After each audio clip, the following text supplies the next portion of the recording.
Hello guys, uh, welcome to Sigma Tutorials. Today we are starting a new chapter, that is trigonometry. Before coming to the topic, let me ask you one thing. How many of you can read English alphabets, that is A to Z? It's a strange question, right? It's very normal, right? So this is easy. Let me ask you another thing. How many of you can read Z to A or Z to Z to A? It's a totally strange question. Let me read for you. Z, Y, X, W, V, U, T, S, R, Q, P, O, N, M, L, K, J, I, H, G, F, E, D, C, B, A.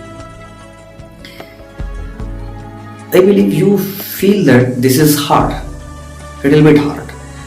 But I am telling you, this is not hard. It needs only practice. If you practice this for 2 to 3 days, then you will see this is also very easy. The only thing is you need practice, practice and practice. So most of you said before also that the mathematics is the hard subject. This is also not the hard subject, or the trigonometry also not hard subject. For this also you need to practice. If you practice this subject, you can make easy. If you practice more, you can make it more easy.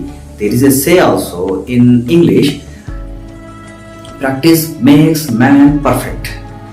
Okay.